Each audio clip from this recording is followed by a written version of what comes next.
dia, meus queridos alunos. E aí, espero que estejam todos bem, né? Caminhando já aí para nossa reta final desse bimestre. Mal consigo acreditar que chegamos até aqui, né? Fechar aí a semaninha.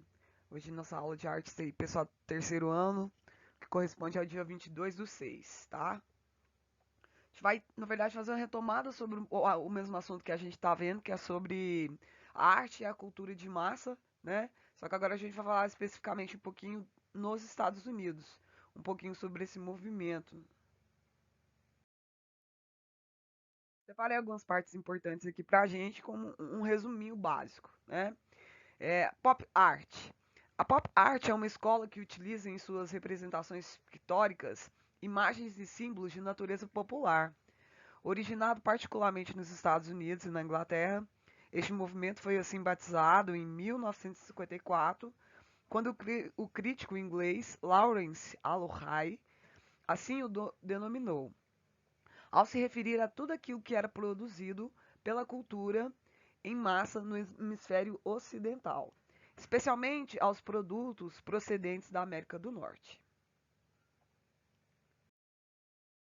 Alguns criadores inspirados no movimento dadaísta, liderado por Marcel Duchamp, decidiram, em fins dos anos 50, se apropriar da imagem inerente ao universo da propaganda norte-americana e convertê-las em matéria-prima de suas obras. Estes ícones, abundantes no dia a dia do século XX, detinham um alto poder imagético, ou seja, que te captura, né?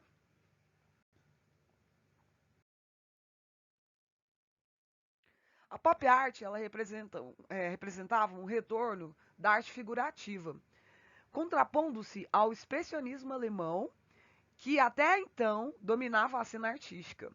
Agora era a vez da cultura em massa, do culto às imagens televisivas, às fotos, às histórias em quadrinhos, às cenas impressas nas telas dos cinemas e à produção publicitária. Na década de 20, os filósofos Adorno e Horkheimer, eles já discorriam sobre a expressão da indústria cultural, para expressar a mercantilização de toda a criação humana, inclusive a de próprio cunho cultural, né?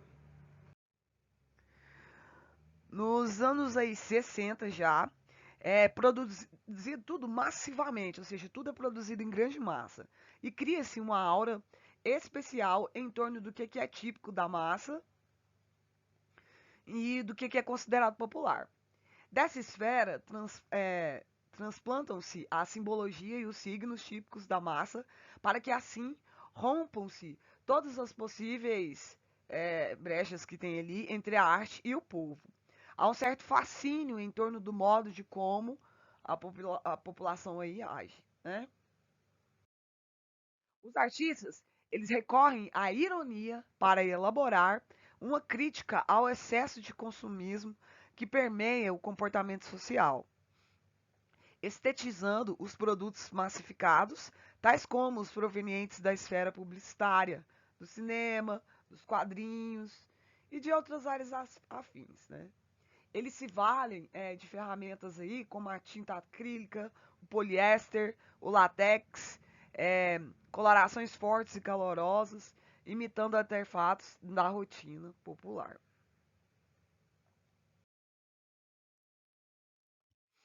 Olha que interessante essa figura aí, ó. Esses objetos, eles integram o dia a dia das massas e eles são multiplicados em porte bem maior, o que converte sua concretude real em uma dimensão hiperreal. Enquanto, porém, a pop art parece censurar o consumismo.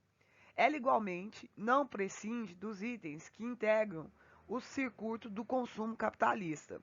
Exemplos disso são as famosas sopas Campbell e as garrafas de Coca-Cola, criadas pelo Papa deste movimento, o artista chamado Andy Warhol. Warhol, perdão. Este ícone da pop art inspirou-se nos mitos modernos, como o representado pela atriz Mary Monroe, símbolo do cinema hollywoodiano e do glamour contemporâneo, né, para produzir suas obras. Ela procurava transmitir sua certeza de que os ídolos cultuados pela sociedade do século XX são imagens despersonalizadas e sem consistência. Para isso, o artista utilizava técnicas de reprodução que simulavam o trabalho mecanizado. Nesta salada imagética aí, que constituiu a pop art, o que antes era considerado de mau gosto se transforma em modismo. E o que era visto como algo reles passa a ter a conotação de um objeto sofisticado. Inverte-se aí, né? Isso porque estes artefatos ganham um novo significado diante do que são produzidos e assumem assim uma valoração distinta. Para a gente fechar e encerrar, uma atividadezinha bem simplória sobre a interpretação aí dessas informações que nos foram dadas, né? Informações essas relacionadas à cultura de massa.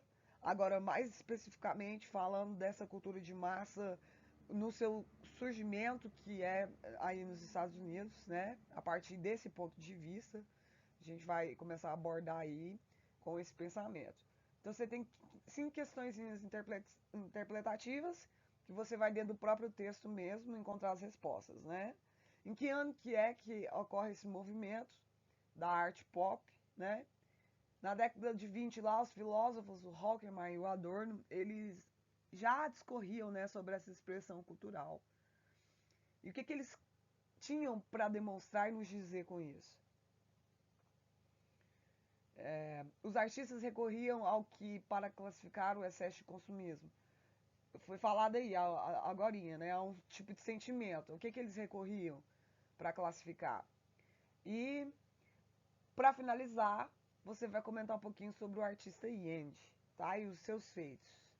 O que foi que ele fez e tal. Bom, galera, dúvidas? Só chamar lá no grupo do Whats, beleza? Espero que todos estejam tendo aí uma semana abençoada, né? Nós, como eu havia dito no comecinho da aula, já estamos partindo agora já aí para a reta final, graças a Deus. Nem acredito, o famoso Unidos Venceremos, né? Nem acredito que a gente se superou com essa pandemia toda, com toda essa dificuldade, né? Nós professores dando aula online, tendo que fazer das tripas coração.